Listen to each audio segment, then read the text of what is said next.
राजस्थान में लोकसभा चुनाव को लेकर फिलहाल पार्टी स्तर पे क्या गतिविधियां शुरू हुई हैं, बीजेपी हो या कांग्रेस, यह अलग बात है। लेकिन प्रत्याशी एक एक करके सामने आने लगे हैं और चूंकि माहौल 22 जनवरी के बाद राममय होने का है, उससे पहले भी होने लगा है, ऐसे में भगवा पार्टी यानी कि बीजेपी में दावेदारों की सर्वाधिक संख्या बन पड़ रही है। एक दिन पहले ही भारतीय जनता पार्टी के आलाकमान ने जयपुर में बीजेपी के प्रदेश स्तर के पदाधिकारियों और जनप्रतिनिधियों के बीच में एक बैठक की और 25 सीटें कैसी जीती जाए उस पे एक जो है वो माहौल को लेकर लगातार चर्चा की थी। लंबी चर्चा, लंबी देर रात तक बैठक चली। मुख्यमंत्री भजनलाल शर्मा भी वहां पे मौजूद रहे। क्योंकि आज दिन में देश के उपराष्ट्रपति जगदीप धनखड़ भी इलेक्ट्रोपैथी जो थेरेपी है उसका उस कार्यक्रम को लेके यहां पे जयपुर आए थे और वहां भी मुख्यमंत्री भजनलाल शर्मा उनसे मिले।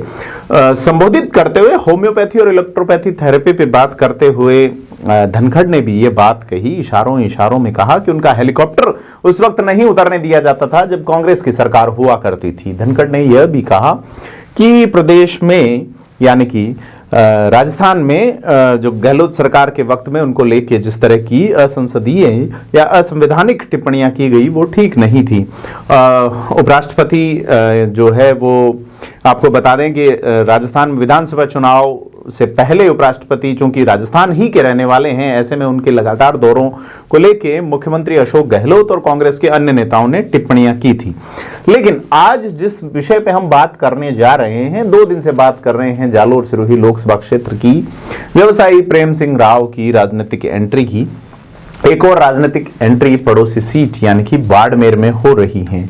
बाड़मेर से फिलहाल कैलाश चौधरी भारतीय जनता पार्टी के सांसद हैं और वहां एक अलग ही सुगबुगाहट खड़ी हुई है।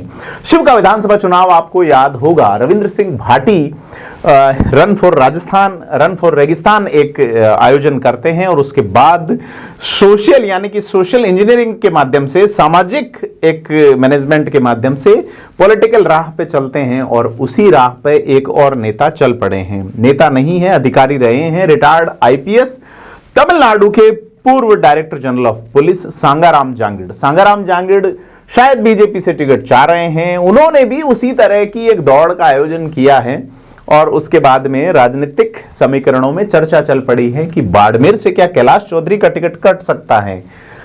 देश के कृषि राज्य मंत्री हैं कैलाश चौधरी और कैलाश चौधरी का टिकट क्यों काटा जाए, यह बड़ा सवाल है।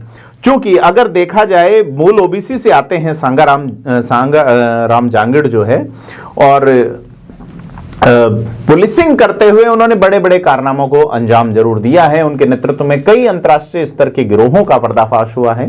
लेकिन एक जनप्रतिनिधि के तौर पे या एक लेजिस्लेटर के तौर पे किस तरह से सांगाराम जांगिड़ अपने आप को देखना चाहते हैं, उसकी कोशिशों में यह इवेंट होने लगे हैं उसी तर्ज पे जिस तर्ज पे रविंद्र भाटी ने किए थे और इस रविंद्र भाटी इस इवेंट में भी शामिल हुए हैं।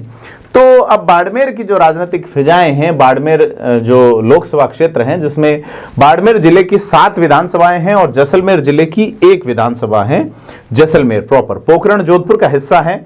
जोधपुर से गजेंद्र सिंह शेखावत सांसद हैं जो कि देश के जल शक्ति मंत्री हैं और बाड़मेर से कैलाश चौधरी हैं। कैलाश चौधरी ने विधानसभा चुनाव 2018 बायतू से लड़ा था लेकिन हरीश चौधरी के सामने हार गए थे। 2019 के लोकसभा चुनाव में कैलाश चौधरी को टिकट दिया गया लोकसभा का और जो कर्नल सोनाराम रहे उनका टिकट काटा गया था। सोनाराम बाड़मेर के 4 बार सांसद रह चुके हैं, सर्वाधिक सांसद वो ही रहे हैं। अगर बाड़मेर में 1952 से लेकर अब तक के लोकसभा चुनावों का जिक्र करें तो सिर्फ 3 ही जाति के सांसद बन सके हैं। अल्पसंख्यक होने के बावजूद जैन समाज के सांसद यहां रहे हैं, अमृत नाहटा यहां से रहे हैं, वृद्धिचंद जैन रहे हैं। दूसरी जो जाति जिसके सर्वाधिक सांसद रहे हैं वो राजपूत समाज से भी बड़ी संख्या में सांसद रहे हैं, जिसमें यहां से कल्याण सिंह कालवी सांसद रहे हैं। पहले और दूसरे जो नंबर पे रहे थे, पहली और दूसरी लोकसभा में भी राजपूत समाज के सांसद रहे थे। मानवेंद्र सिंह जसोल भी यहां से सांसद रह चुके हैं। और अब एक चर्चा यह चल पड़ी है कि मानवेंद्र सिंह जसोल जो है वो भारतीय जनता पार्टी में एक बार फिर से अपनी राह तलाश रहे हैं। चर्चाएं हैं कांग्रेस की सरकार में 2018 में उन्होंने स्वाभिमान की बात कहते हुए वसुंधरा राजे के खिलाफ मोर्चा खोलते हुए, जबकि कर्नल सोनाराम को 2014 का लोकसभा टिकट दिया गया था भाजपा की ओर से और जसवंत सिंह जसोल को प्रत्याशी नहीं बनाया गया। जसवंत सिंह जसोल बागी हुए। मानवेंद्र सिंह 5 साल तक भाजपा के विधायक रहे शिव विधानसभा सीट से, लेकिन बाद में 18 आते आते उनका स्वाभिमान जगता है और वो कांग्रेस का दामन थामते हैं। मानवेंद्र सिंह जसोल जब नया उनको चुनाव लड़ने के लिए कांग्रेस भेज देती है झालावाड़। चूंकि मानवेंद्र सिंह जसोल एक ऐसे नेता हैं जिनकी सीधी एंट्री 10 जनपद में है। राजस्थान से ऐसे बहुत कम नेता हैं जिनमें सचिन पायलट हैं, जिनमें भंवर जितेंद्र हैं और जिनमें मानवेंद्र सिंह जसोल भी थे। तो अशोक गहलोत खेमे को सीधे तौर पे ये लगा और हरीश चौधरी और अशोक गहलोत के बीच एक सीधी राइवलरी है, पॉलिटिकल प्रतिस्पर्धा है। इसके बावजूद दोनों इस मुद्दे पे एकमत हुए कि मानवेंद्र सिंह जसोल को किस तरह से सल्टाया जाए और सल्टाने के लिए ही उन्हें वसुंधरा राजे के सामने 2018 का चुनाव झालरापाटन से लड़ने भेज दिया गया।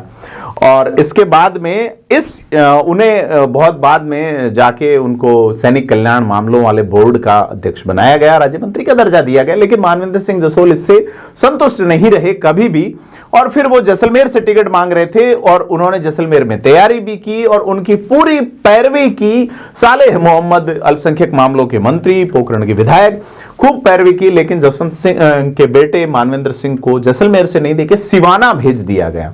अब वहां पर सिवाना में राजपूत वर्सेज राजपूत मामला कांग्रेस बीजेपी रहा और ऐसे में हमीर सिंह भायल अलग तरीके के जो राजनीतिक संघर्ष के बीच से तीसरी बार लगातार विधायक बन गए। मानवेंद्र सिंह जसोल यहां चुनाव हारते हैं। अब अपनी राजनीतिक स्थिति को तलाशने की कोशिश कर रहे हैं बाड़मेर में कि कहां वो एडजस्ट करें। सांगाराम जांगिड़ जो है उनका नाम आने के बाद अब ये चर्चा चल पड़ी है कि क्या Bharatiya Janata party hardcore OBC यानी कि जाट समाज के प्रत्याशी भारतीय जनता पार्टी के टिकट पे लगातार 2 चुनाव जीत रहे हैं। इससे पहले जो चुनाव जीता वो हरीश चौधरी ने जीता 2009 में। ऐसे में और सबसे बड़ा वोट बैंक भी जाट समाज से ही है बाड़मेर जिले का खास करके।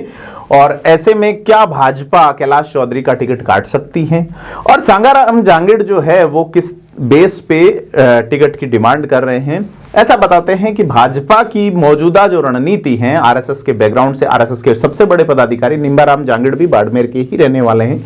इस समीकरण को लोग कास्ट एंगल से या एक अलग तरीके की स्थिति से देख रहे हैं। ऐसे में सांगाराम जांगिड़ के प्रयास कितने रंग लाएंगे और ये रंग बाड़मेर के धोरों में कितने फलीभूत होंगे एक वक्त बताएगा।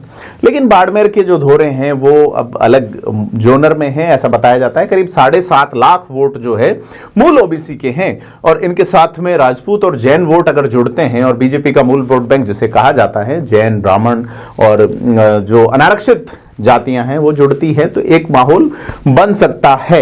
लेकिन चूंकि अब अधिकतर समय तक अधिकारी रहे, मातहत रहते हुए उन्होंने ऑर्डर फॉलो किए और बाद में ऑर्डर दिए, तो वो भारतीय जनता पार्टी की मौजूदा परिस्थितियों में सांगाराम जांगिड़ किस तरह से सेट होंगे वक्त बताएगा।